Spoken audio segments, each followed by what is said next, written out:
नमस्कार दोस्तों।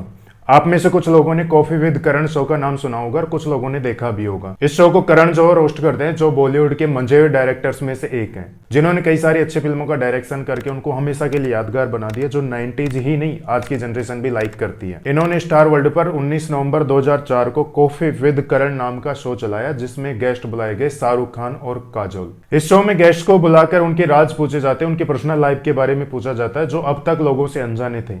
तो शो ठीक ठाक चल पड़ा। ठीक इसी प्रकार इस शो का 8वां सीजन लेकर आए हैं 2023 में, जिसमें गेस्ट बुलाए गए रणवीर सिंह और दीपिका पादुकोण, और इनसे इनकी पर्सनल लाइफ के बारे में सवाल पूछे जाते हैं। तो इन्हीं बातों के बीच करण जौहर ने दीपिका से रणवीर के बारे में पूछा कि वो उनसे कब मिली और शादी के बारे में कब सोचा। तब दीपिका कहती हैं कि in my mind I was committed to him, so I would meet other people, but at the back of my head it was like I am going back to him. I was in interested और excited by anyone else that I was seeing. And इतने में रणवीर बोल पड़ते हैं, A lot of guys quoting her, but I think it was like। तो दीपिका और करण जौहर एक साथ पूछते हैं like who?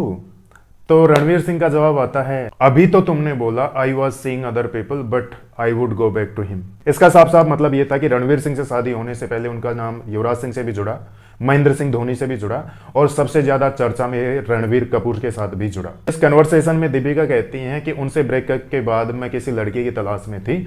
मैंने रणवीर सिंह को भी देखा, लेकिन मैं किसी और अच्छे गाइज की तलाश में थी, किसी और अच्छे लड़के की तलाश में थी। तो देख लिया जाएगा, अगर कोई और नहीं मिलता है तो मैं यहीं पर इसी के साथ सेट हो जाऊंगी।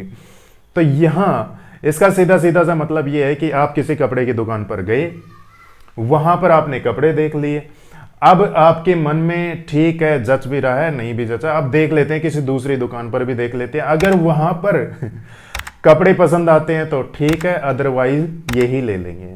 तो इस शो के दोनों पहलू निकल कर आते हैं कि हो सकता है ये सारी बातें दीपिका ने जो भी कही हैं वो सारी सच हों, जो पब्लिक के सामने पहली बार आई हैं। तो भाई करण जौहर, आप अपनी शो की टीआरपी बढ़ाने के लिए क्यों किसी की हंसती खेलती जिंदगी के साथ खेल रहे हो?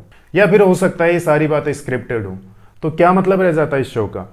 हो सकता है ये एक ड्रामा हो, क्योंकि ये सभी तो एक्टर हैं, तो वहां एक्टिंग करते हैं, तो यहाँ भी एक्टिंग ही कर रहे हो। लेकिन इस शो के सीजन 6 ने अपनी हद ही पार कर दी थी। 2019 में आए इस शो के सीजन 6 में भारत के स्टार क्रिकेटर हार्दिक पांड्या और केएल राहुल को बुलाया जाता है, जिसमें उनके कैरियर, उनकी दोस्ती और पर्सनल लाइफ के बारे में सवाल पूछे जाते हैं। लेकिन इन महाशय को यह होश नहीं था कि ये शो उस देश में चल रहा है जो अपनी सांस्कृतिक विविधता और आदर्शों के लिए जाना जाता है। इसमें करण जौहर द्वारा सवाल पूछे जाने पर यह स्टार क्रिकेटर अपनी पर्सनल लाइफ के साथ ही औरतों पर भी अभद्र टिप्पणियां करते हैं, जो मैं यहाँ कह भी नहीं सकता। हालांकि मैं ऐसे सोच नहीं देखता और ना ही आपको सजेस्ट करूंगा, लेकिन जब कंट्रोवर्सी होती है तो मैं इनके बारे में जानना चाहता हूँ और आपको बताना चाहता हूँ। अगर इस शो के बारे में बात करें तो इसके ऐसे एपिसोड एकदम वाहियात और बकवास हैं। अगर इन लोगों को ऐसा बकवास एंटरटेनमेंट चाहिए तो ऐसे लोगों को तो मत बुलाओ जो नेशनल आइकॉन है, क्योंकि ये लोग भारत में ही नहीं, भारत के बाहर भी भारत का प्रतिनिधित्व करते हैं। धन्यवाद दोस्तों।